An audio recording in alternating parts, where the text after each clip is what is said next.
Hello students, welcome to the online lecture on Kate Chopin's The Awakening. I want to pick up with some of the things that we've been talking about in previous texts that we've read for the class and sort of plug in a lot of what we're going to be talking about going forward. And that's mostly sort of issues-based things related to some of the writers and their times and what they were going through as we move forward through the rest of the semester. We were talking in class the other day about marriage in the Victorian era. The name of the text that I blanked on is called Searching the Heart by Karen Lystra, Lystra. It is a great book. It's a scholarly book. It's very well documented. But it's also very readable. It's really interesting and fun, especially if you're kind of the eavesdropping person and kind of snoopy and nosy. Not me, for example. But maybe you kind of you're the kind of person who likes to read people's private letters from 100 years ago. It's pretty fun stuff. And one could argue no harm, no foul. Everybody's gone by now. But it's a very interesting text. And one of the things that we were bringing up earlier was everything from, for example, the discussion of social class that we were getting into with Little Women, sexuality in Chopin's The Storm, these kinds of things. We were talking about how important social class was, particularly to those people who were in the middle class or the propertied class. I'm not talking about the Rockefellers of the era and the Carnegies of the era. These people were so mega wealthy, they just lived in a completely different universe. And I'm not talking about farther down the scale in terms of, poor dirt farmers, people who were day laborers, people who worked in very oppressive conditions in factories and things of this nature. I'm talking about that group of people in the middle that we would call the middle class or maybe the upper middle class. The French would call them the bourgeois or the nouveau riche, people who were, professional or small business owners, people who were property owners, people who were ascendant in terms of their economics and their social status. That was a very important thing in the 19th century. It's important now, but we live in an era where 90% of Americans like to think of themselves as middle class. Whether you're making $10,000 a year or $10 million a year, very few people will say, "Oh, I'm dirt poor. Yeah, I'm really, really bottom of the rung poor."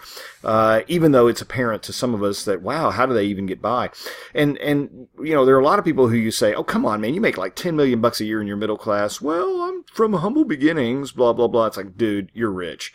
But so this ideal, the middle class as being the ideal, has been with us for probably about a century. And a lot of it has to do with the fact that people in the 19th century worked very hard to move up in terms of economic and social status and standing, from the laborer, immigrant, indentured, in some cases enslaved people, to say we're going to make something of ourselves and my children are going to have it better than I did, and we're going to climb the social and economic ladder, and I'm going to make some. I may have started out, being oppressed or from a humble background, but my kids are not going to be that way.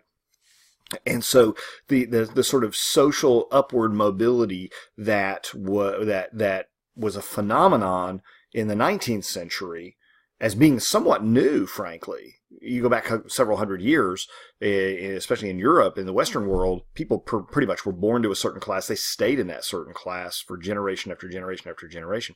That phenomenon in the 19th century, really the 18th century, but particularly the 19th century, of upward social mobility sort of crests in the 20th century. And right now, a lot of our conversations are about the demise of the middle class. What's happening? We're all losing our status as middle class people because, people are having to work 3 jobs and 4 jobs to do what they used to have to do. So you can't talk about American culture unless you talk about class. And when we're talking about class, we're largely talking about the middle class because it has been idolized, lionized. It has been set forth as the ideal culturally for us for a long time. So Little Women was a lot about that. This novel takes sort of the other end of the middle class spectrum. And even though a lot of people would say the Pontelliers are pretty well off, but they're not mega rich. Leonce is a business owner, very successful person with different properties and business interests, but he's not a Rockefeller. He's not like got millions and millions of dollars. He's on the upper end of middle class, whereas Louisa May Alcott's family there, the Marches, are on the lower middle class and are kind of right there on the edge of maybe dropping off and losing it all. So the novel is still about social class, even though it's kind of on the other end. If you think of the middle class as being sort of having two ends, two extremes, sort of those who are kind of on the edge, like the Marches, and those like the Pontelliers who are right up there on the cusp of being quite affluent. You'd still say upper middle class, but there they are. The novel also deals with sex once again. We were talking about that in class with The Storm. That's the same author here. But this novel also is dealing with this question of fulfillment in life. How does this issue of fulfillment manifest itself in the novel? We need to talk about that a little bit. What is it that is missing from the Pontelliers' marriage? It's not kids. They have those. Not money. They have that. It's not status. They have plenty of social standing. They're considered leaders in New Orleans social circles among the affluent. And it's not affection or fondness, at least it's not at first, because they seem to have, at least early in their marriage, exhibited quite a bit of affection and fondness for one another, until things begin to break down, particularly with Edna, and she goes through this sort of psychological, emotional, and relational crisis, the self-identity crisis that happens in the novel. So it's very clear by the novel's ending that fulfillment isn't necessarily romantic or relational. Robert and Alcée, for example, are not the answer to her lack of happiness. I mean, she can go a couple of different directions. We'll talk about this later on in the second video, in this lecture. She can go a lot of different directions. She has plenty of choices in front of her. It's just that they all suck. And that is she's in a no-win situation in some respects. The dalliances that she has with Robert, even though they're not consummated, the dalliances that she has with Alcée, and they are consummated, are just further traps to her. When she discovers later on that really what Robert wants is to have yet another relationship just like she has with Léonce, only in Mexico or some other place, it's a no-win. You know, even when you think you're choosing Plan B, it turns out to be Plan A, all over again. Different husband, different lover, same relationship, because of the things that existed at the time. So these are things that are important for us to consider in the novel. And it's also equally clear, for example, that Madame Reese, if that's how you want to say it, I guess that's how you would say it, Reese, turns to art and artistic pursuits, and that helps Edna. She reconnects with something that was part of her youth. But that doesn't really fulfill her entirely either. So this is a novel because it raises all these things. It's raising things about family. It's raising things about sexuality. It's raising things about emotional relations. It's raising things about fulfillment, about class, all these sorts of things. This would have been a novel that would have been very difficult for many women to relate to, particularly if you look at the end of the novel, right? Those of you who've gotten to the end of the novel will realize that it doesn't end happily, and it doesn't end in a way that you can imagine people at the time, critics at the time, would have found acceptable. It doesn't even, halfway through when she leaves her children, that would have caused an enormous amount of backlash among readers and among the general public. But it is also a novel that, in some ways, would not be so difficult for other women to relate to because of what it's touching on. It's perfectly possible to read the novel, for example, as a typical 19th century woman, and say, I don't know that I would have made Edna's choices, but I at least understand her dilemmas, right? I say that because in a lot of instances, I hear people say, well, this novel was totally rejected and castigated and was rejected by the general. That is not actually true. It did have quite a few people, particularly female readers, who embraced it and took it very seriously.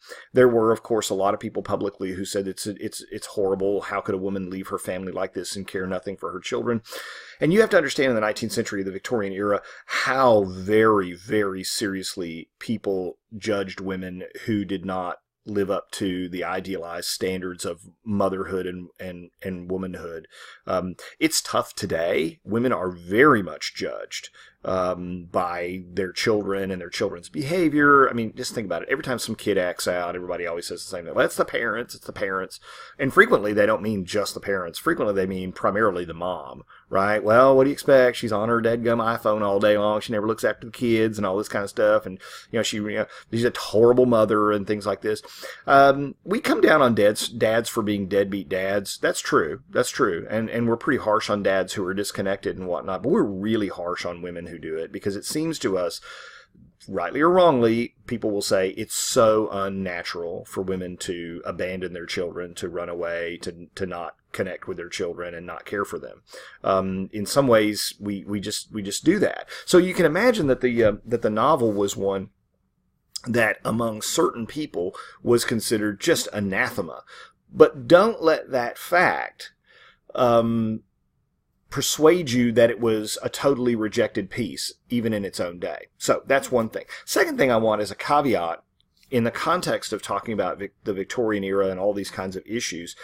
Clearly, Chopin's novel brings up things that other works during the time just didn't do, and brings up perspectives or entertains ideas that would have been considered taboo during the era. Okay, right. And it's impossible to escape the fact that she is, at least on a couple different levels, asserting the importance of women's own identity, their own individual identity, and raising a lot of things, sort of by implication at least, that were critical of the way American society, Western society, had created institutions that many women found too restrictive.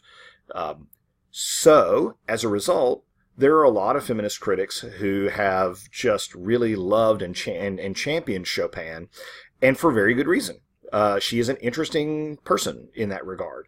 But I want you to be very careful, because I don't know how much Chopin really saw herself as being a feminist writer, so much as being a writer who wrote about people.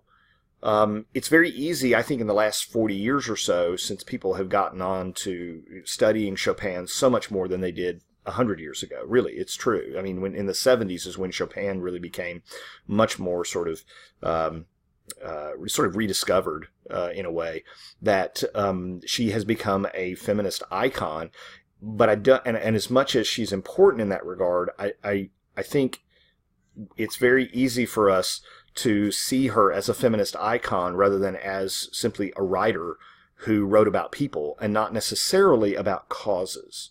So there's just a note of caution there. I don't want to downplay her significance as a woman and as a writer, writing about issues that were related to, in many cases, the very, very difficult circumstances that women found themselves in, and the restrictive nature of the society at the time. But remember that she's writing first and foremost about people. So, and where I think you should really focus a lot of your attention in reading the novel is on people and their moral choices. Now, that people will say that's awfully ironic, because at the end, in my opinion, when she abandons her children and commits suicide, how can that be considered a moral choice? Well, it is a moral choice. It may not be the moral choice you would make, but it's a moral choice, right? It's a difficult choice that involves morality, about ethical behavior and these kinds of things. It's just not what you would do, maybe, or certainly not what I would do. But when I say it's a novel that is about people and their moral choices, it doesn't mean that the people in the novel always perhaps make the right moral choice at all. Look at Robert and Edna. Edna is presented with an opportunity, having disconnected from Leonce, having even set up a separate household, having decided that she had an emotional connection with Robert. She has the ability to go with him and leave. He and she both are sort of trending towards this. Robert has this reputation of being taken up with a different woman every year, every summer, and he kind of romances them. And most of the time it's not really serious. He doesn't really expect it to lead to anything. It's flirtatious, but he's going to flirt. If you happen to say yes, he would probably take you up on it. But he doesn't expect a yes, right? That's the thing. And with Edna, it goes a little further than that. He really takes it a little bit further than that, and it snowballs. And even after he comes back from Mexico, he removes himself because he thinks this has gotten too far out of hand. We're both going to be in a lot of trouble if this goes anywhere.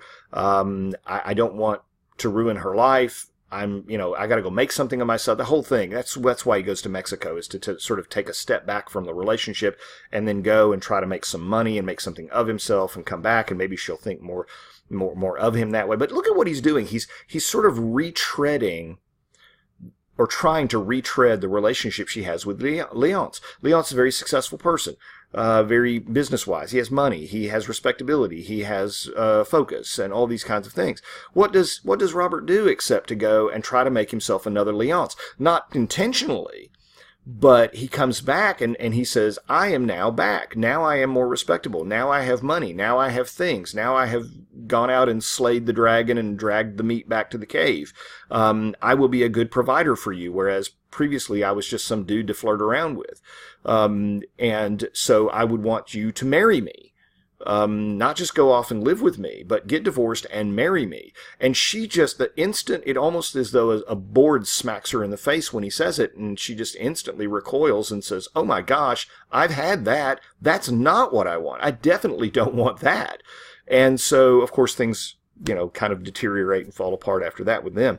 And so she's got a moral choice to have to make there. And it's not about which husband to have, it's whether to have a husband, you see. And of course, Edna and Leonce, the whole moral decision there about whether or not to stay in a bad relationship, for the sake of the kids, for the sake of whatever, for the sake of respectability. Edna and her children, probably one of the hardest things that we have to kind of grapple with here is the fact that Edna simply does not want to continue connecting with her children, because she feels as though, as important as they are, she's a human being too, and she deserves time and attention and development and a life, and not just simply sacrifice everything for other people. I'm probably selling that somewhat short. There are others who could make the case better than I have. I'm somewhat unsympathetic in that regard, because I do think children are so important. But so I'm trying to come to a fair assessment of the moral dilemma without being too colored in some ways. Maybe I can't do that very well. But then people trapped inside of institutions that don't allow for individuality is another big important thing. Again, it's easy for us to say, well, then it's all about institutions. Well, hold on. It's about people in institutions and what you can or can't do about that.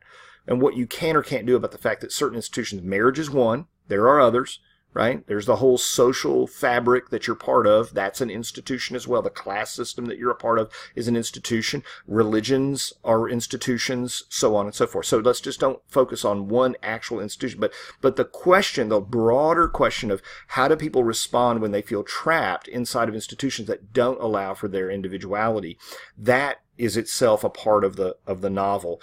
And so it's very easy to say, well, I'm going to go and say that I'm going to go and make Chopin into a crusader, a political activist. And I don't want to sell that short. I don't. But I also want to sort of keep things focused, because I'm not sure Chopin would actually see herself that way, even through this novel, which has been so widely regarded. Stay tuned for the second video, and we'll have that up in just a second.